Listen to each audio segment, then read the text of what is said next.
Hello दोस्तों, target IAS and TCS में आपका स्वागत है। समसामयिक घटना सार के एक नए वीडियो में हम लोग उत्तर प्रदेश बजट को कवर करेंगे, जो एग्ज़ाम के पॉइंट ऑफ व्यू से बहुत इम्पोर्टेंट होता है। यहाँ से हमेशा 1 और 2 क्वेश्चन आते रहते हैं। तो उत्तर प्रदेश का जो बजट है वो 20 फरवरी 2025 को सुरेश खन्ना द्वारा बजट पेश किया गया। इसका डाटा इम्पोर्टेंट होता है। इसमें 808,736 और 06 करोड़ रुपए, तो 808 336.06 करोड़ रुपए बजट, जो अब तक का सबसे बड़ा बजट है। ठीक है, ये डाटा याद करने वाली है, इसको हम लोग याद कर लेंगे। उसके बाद ये 9.8% अधिक है पिछले बजट से, ये इम्पोर्टेंट है। बजट में 22% हिस्सा जो है वो बुनियादी ढांचे के लिए निर्धारित किया गया है, जबकि 13% बजट शिक्षा के लिए, 11% कृषि के लिए और 6% शिक्षा और स्वास्थ्य के लिए, 4% सामाजिक सुरक्षा कार्यक्रमों के लिए निर्धारित किया गया है। ठीक, बजट में पूंजीगत व्यय कुल बजट का 20.5% है। ठीक है, राजकोषीय घाटे को देखेंगे तो लक्ष्य इसका 2.97% है। ठीक है, ये इम्पोर्टेंट है, 2.97% राजकोषीय घाटा। ठीक है, बजट की कुल प्राप्तियां, कुल व्यय देख लेंगे। ठीक है, इसमें और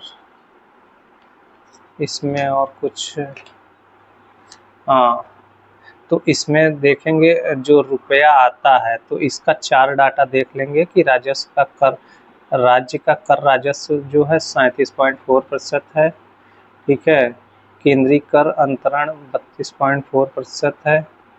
2 इम्पोर्टेंट है, पर्याप्त है। इधर देखेंगे तो ये है रुपया जाता है, तो सबसे ज़्यादा व्यय कहाँ होता है? पूंजीगत व्यय में होता है सबसे ज़्यादा। अन्य व्यय 16% है। वेतन सरकारी कर्मचारी 12% है, तो ये यहाँ पे ये कर लेंगे। ठीक है, सब्सिडी देख लेंगे एक बार, 4.3% है। बाकी अब हम लोग आएंगे बजट की महत्वपूर्ण घोषणाएं। यहाँ से क्वेश्चन आते हैं, ये इम्पोर्टेंट है। यहाँ पे देखेंगे, यहाँ से क्वेश्चन हमेशा 1-2 क्वेश्चन मिल जाते हैं।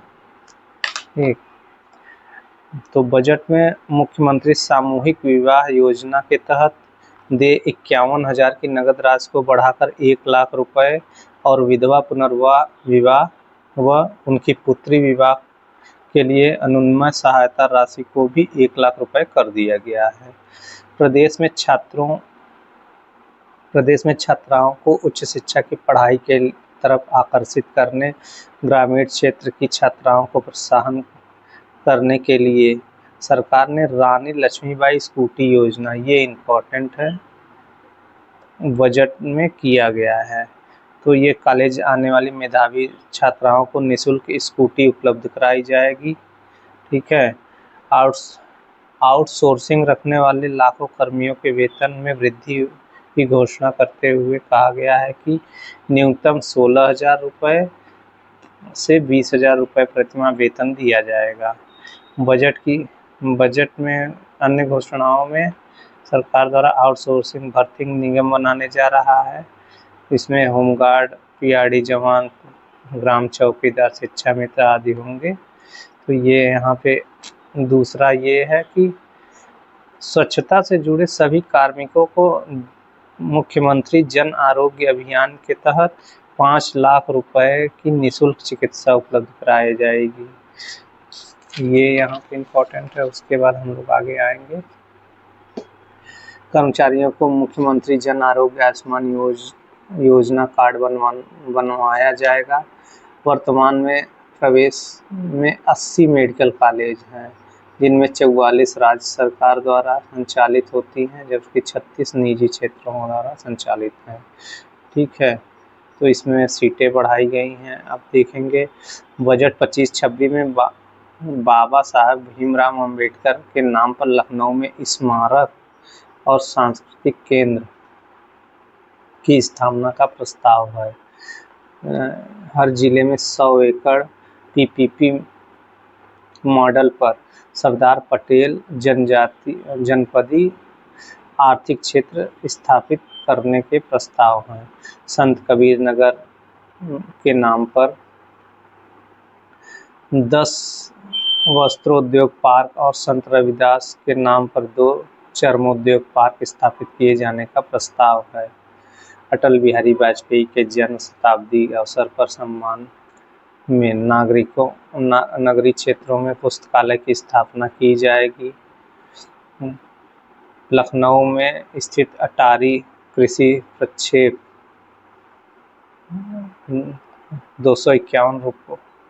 251 करोड़ की लागत से पूर्व प्रधानमंत्री चौधरी चरण सिंह के नाम पे सीड पार्क की स्थापना का प्रस्ताव किया गया है।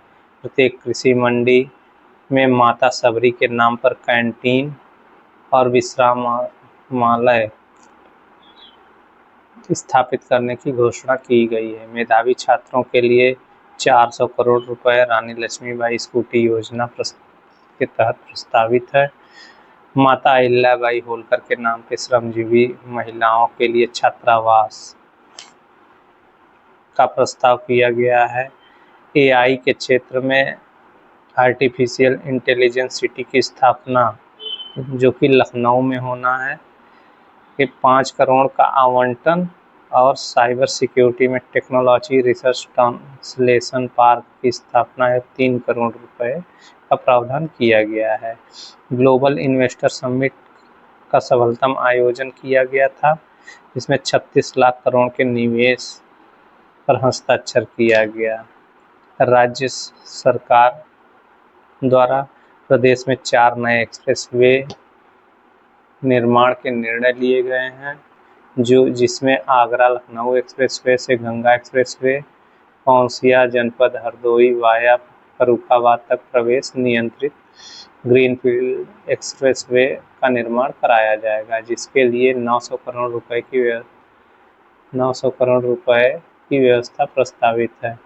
गंगा एक्सप्रेसवे को प्रयागराज मिर्जापुर वाराणसी चंदौली होते हुए सोनभद्र को जोड़ने के लिए विंध्य एक्सप्रेसवे के निर्माण के लिए 50 करोड़ रुपए की व्यवस्था प्रस्तावित है। मेरठ को हरिद्वार से जोड़ने के लिए गंगा एक्सप्रेसवे विस्तारीकरण एक्सप्रेसवे का निर्माण प्रस्तावित है, जिसके 50 करोड़ रुपए व्यवस्था कराई जा रही है। बुंदेलखंड रीवा एक्सप्रेसवे के निर्माण प्रस्तावित हैं, इसमें 50 करोड़ रुपए की व्यवस्था की गई है। बुंदेलखंड एक्सप्रेसवे के साथ डिफेंस इंडस्ट्रियल कॉरिडोर परियोजना हेतु लगभग 461 करोड़ रुपए के प्रस्तावित हैं। दुग्ध उत्पादन 16.21% की हिस्सेदारी है। 15 करोड़ नागरिकों को निःशुल्क राशन वितरण किया जा रहा है। 9.57 करोड़ लोगों को जनधन योजना में बैंक खाता खोला गया है। निःशुल्क बिजली कनेक्शन दिया गया है। 1.58 करोड़ लोगों को प्रधानमंत्री किसान सम्मान निधि योजना के अंतर्गत 2.86 करोड़ किसानों को 80,000 करोड़ रुपए हस्तांतरित किए जा चुके हैं। प्रधानमंत्री उज्ज्वला योजना के तहत गैस 1.86 करोड़ गैस कनेक्शन है। आयुष्मान भारत योजना में 9 करोड़ से अधिक लोगों को आयुष्मान कार्ड वितरण किया जा चुका है। प्रधानमंत्री आवास योजना मुख्यमंत्री आवास योजना के अंतर्गत 56 लाख से अधिक आवासों का निर्माण किया जा चुका है। स्वच्छ भारत मिशन के अंतर्गत देश में सर्वाधिक 2.75 करोड़ से अधिक शौचालय का निर्माण किया गया है। देश में कुल मोबाइल फोन उत्पादन में सर्वाधिक लगभग 55% उत्पादन उत्तर प्रदेश से किया जाता है। देश में सर्वाधिक 96 लाख से अधिक MSME इकाइयाँ हैं। अटल पेंशन योजना के अंतर्गत 1 करोड़ से अधिक लोग पंजीकृत किए। गए हैं। देश में सर्वाधिक 6 शहरों में मेट्रो ट्रेन का संचालन किया जा रहा है। कौशल विकास नीति लागू करने वाला पहला राज्य। 400 लाख टन सब्जियों के उत्पादन का प्रथम स्थान पे है उत्तर प्रदेश। ये इम्पोर्टेंट है। इसके पहले पश्चिम बंगाल रहता था सब्जी उत्पादन में। तो खाद्यान्न में गेहूँ है, आलू है, आंवला है, आम है, गन्ना है, चीनी है। एथेनॉल उत्पादन में देश में शीर्ष स्थान पे है। ये बहुत इम्पोर्टेंट डाटा है, इसको आपको बार बार रिवीजन करना पड़ेगा तभी ये डाइजेस्ट होता है। चलिए आगे देखते हैं। उत्तर प्रदेश की आर्थिक नीति जो है उसको देख लेते हैं। तो उसमें क्या है, नीति आयोग ने वित्तीय वर्ष 14-15 से 22-23 की अवधि के लिए राज्यों की राजकोषीय स्थिति के प्रबंधन में रिपोर्ट में उत्तर प्रदेश अग्रणी फ्रंट रनर की श्रेणी में है। समेकित फिस्कल हेल्थ इंडेक्स पूर्व वर्ष की तुलना में 22-23 से बढ़ के 45.9 हो गया है। ये यहाँ पे इसको देख लेंगे।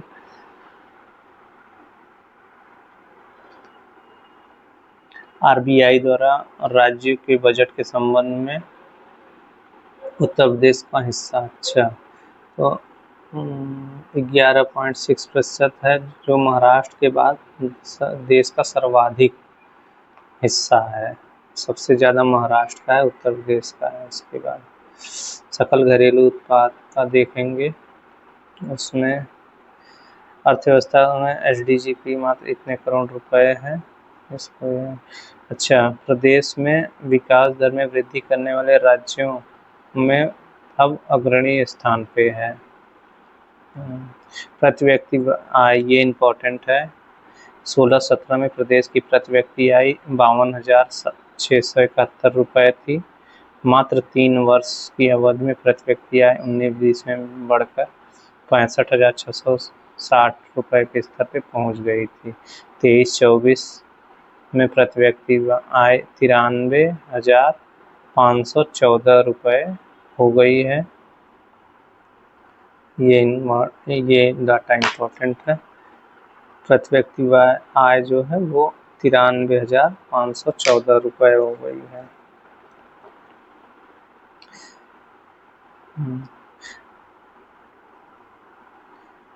यहाँ पे वित्तीय वर्ष 24-25 में इसके 1 लाख रुपए से अधिक हो जाने की अनुमान है।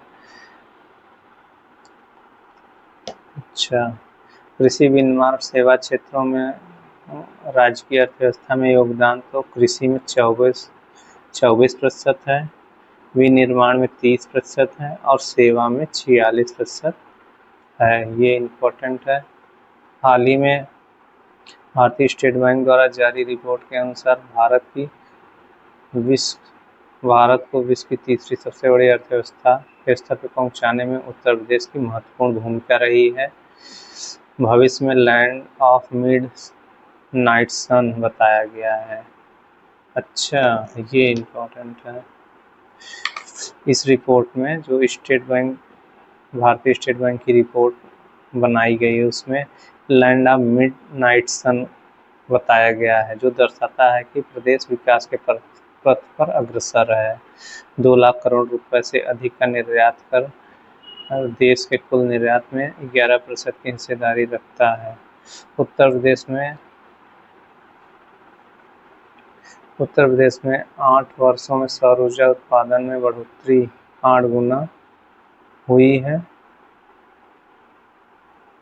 उत्तर प्रदेश सरकार के विगत 8 वर्षों में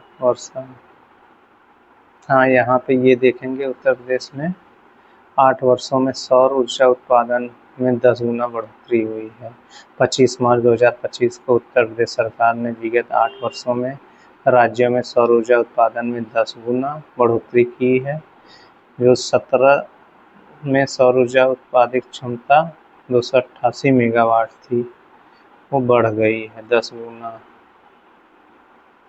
तो उत्तर प्रदेश नवीन और नवकरणीय ऊर्जा विकास अभिकरण में इसकी घोषणा 8 वर्ष पूरे होने के उत्सव के दौरान की। वर्तमान में राज्य की सौर ऊर्जा कुल स्थापित क्षमता 2653 मेगावाट हो गई है। 22,000 मेगावाट ऊर्जा उत्पादन का लक्ष्य रखा गया है। अंतर्देशीय जल परिवहन का नया क्षेत्रीय कार्यालय वाराणसी में है। 23 जनवरी 2025 को भारत में अंतर्देशीय जल परिवहन को बढ़ावा देने के लिए अंतर्देशीय जल प्राधिकरण ने एक महत्वपूर्ण कदम उठाते हुए वाराणसी में एक नए क्षेत्रीय कार्यालय की स्थापना किया गया है। ये इम्पोर्टेंट है। उसके बाद वाराणसी कार्यालय विश्व बैंक द्वारा वित्त पोषित जल मार्ग विकास परियोजना के क्रियान्वयन में महत्वपूर्ण भूमिका निभाएगा। ये परियोजना राष्ट्रीय जल मार्ग गंगा नदी को विकसित करना है। अच्छा, धनौरी वेटलैंड, ये धनौरी वेटलैंड के रूप में सूचना के बारे में एक विस्तृत रिपोर्ट प्रदान करने का निर्देश दिया। ये गौतम बुद्ध नगर में स्थित है। इसके पास जेवर एयरपोर्ट है। एनजीटी ने इस प्रक्रिया में देरी की चिंता व्यक्त की और इतने करोड़ प्रस्तावित धनौरी आर्द्र भूमि कितने हेक्टेयर हैं। उत्तर प्रदेश में राम मंदिर बना सबसे बड़ा पर्यटक स्थल। ये इम्पोर्टेंट है कि जनवरी से सितंबर 24 के बीच अयोध्या के राम मंदिर में सबसे अधिक पर्यटक राम मंदिर दर्शन करने आए। ताजमहल को भी पीछे छोड़ दिया। इतने मिलियन घरेलू 135 मिलियन घरेलू और 3,153 विदेशी पर्यटक का आवागमन हुआ। 70% वृद्धि हुई है धार्मिक पर्यटन में भव्य प्राण प्रतिष्ठा समारोह के कारण है। अच्छा, यहाँ पे ताजमहल, हाँ यहाँ पे बस यही है। आगे देखते हैं वाराणसी में 62 मिलियन घरेलू और 1,84,000 विदेशी पर्यटक आए। उत्तर प्रदेश में देश का पहला बायोपॉलीमर प्लांट।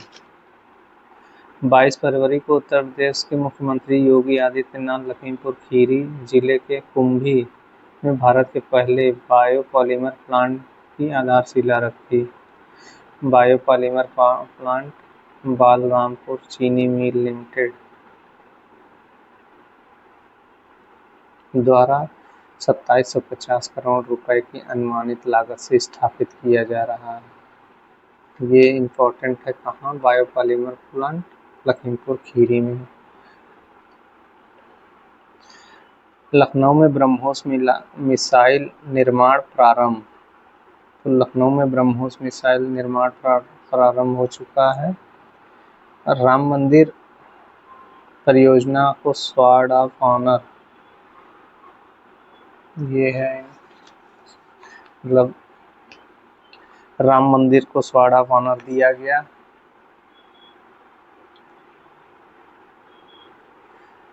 L&T निर्माण कंपनी को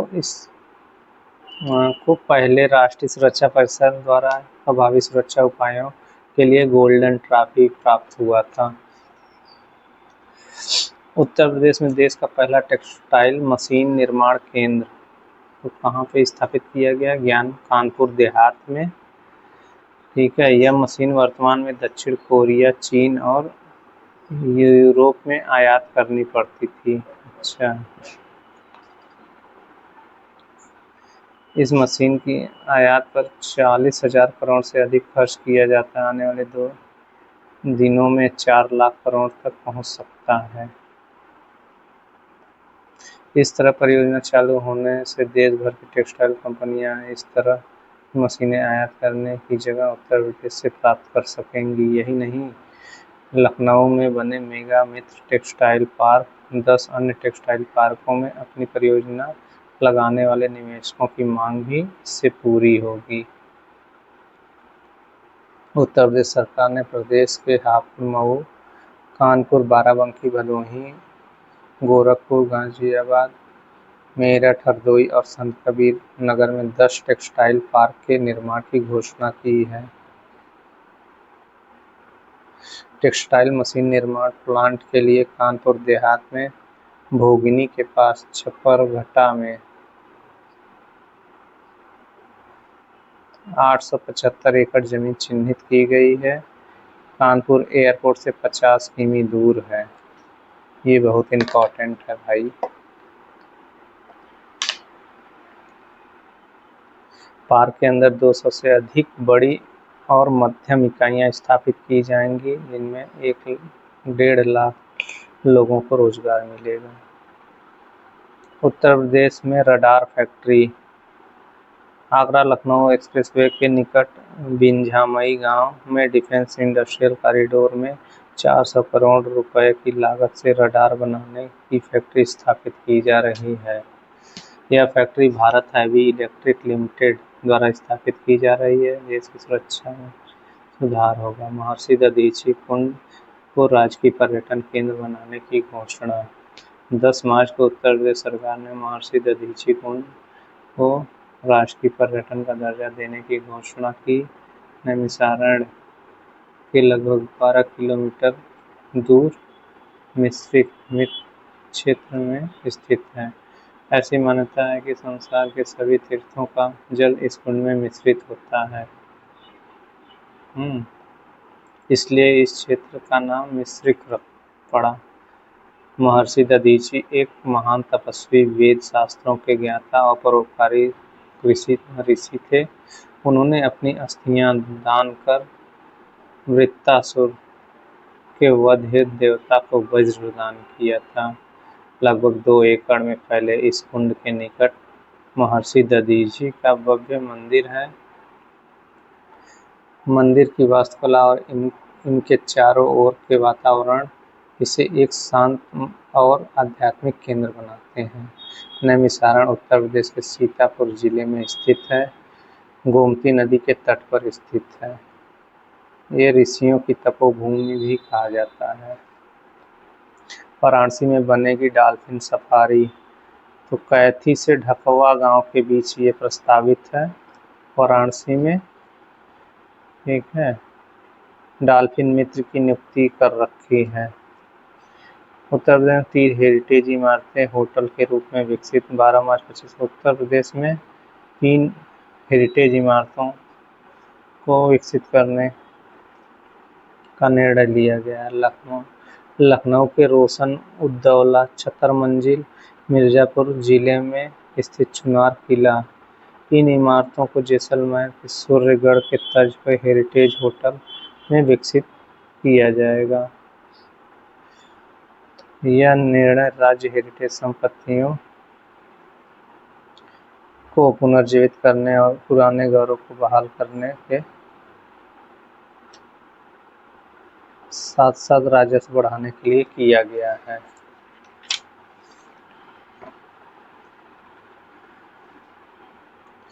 मां की रसोई पहल। 10 जनवरी 25 को योगी आदित्यनाथ ने मां की रसोई नाम का पहल का उद्घाटन किया है। 9 रुपए में पौष्टिक और भरपेट भोजन उपलब्ध कराना है। मात्र 9 रुपए में भरपेट भोजन कराया जाएगा। इसकी शुरुआत महाकुंभ के मौके पर प्रयागराज में की गई। लाखों श्रद्धालुओं और जरूरतमंदों के लिए खाद्य सुरक्षा सुनिश्चित हो सके। उत्तर प्रदेश के Tanushka Jaguar squadron.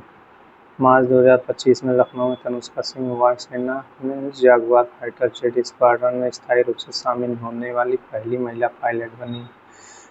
Jaguar fighter jet Tanushka Singh है और वर्तमान में यह अंबाला एयर बेस कैंप में तैनात है।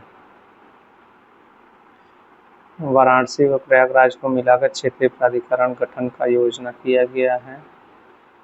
ठीक है। इन दोनों के बीच आने वाले 5 जिलों को शामिल करते हुए कुल 7 जिले शामिल होंगे। इसमें प्रयागराज, वाराणसी के अतिरिक्त चंदौली है, गाजीपुर, जौनपुर, मिर्जापुर, भदोही होंगे।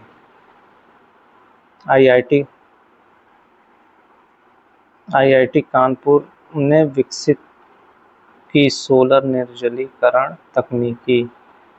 तो IIT कानपुर ने एक अभिनव सोलर निर्जलीकरण तकनीक की शुरुआत की है। फलों सब्जियों को प्रभावी ढंग से सुखाने के लिए सौर ऊर्जा का प्रयोग करता है।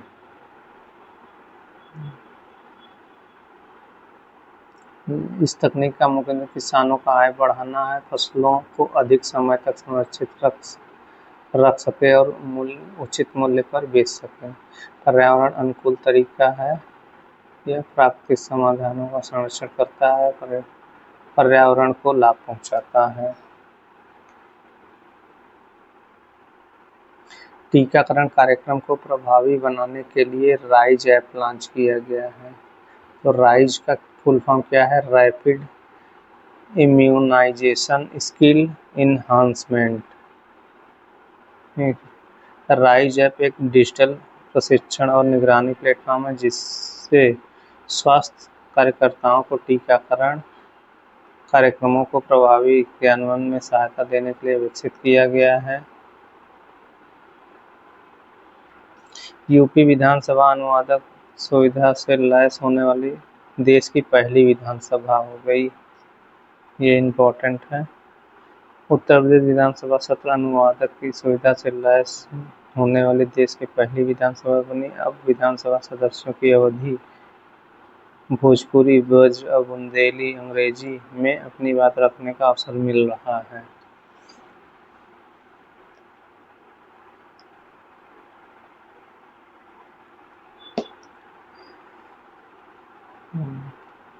योगी आदित्यनाथ ने विधानसभा में अवधी ब्रज, भोजपुरी, बुंदेलखंड अंग्रेजी के अनुवाद रिहर्सल की समीक्षा भी की।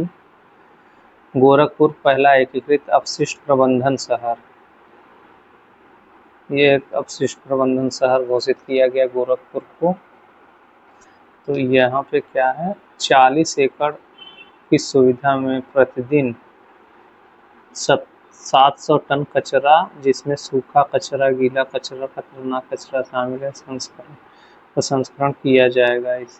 इसमें चारकोल उत्पादन, जैव CNG उत्पादन जैसी तकनीकों का उपयोग किया जाएगा और सर्कुलर इकोनॉमी मॉडल को बढ़ावा देना है।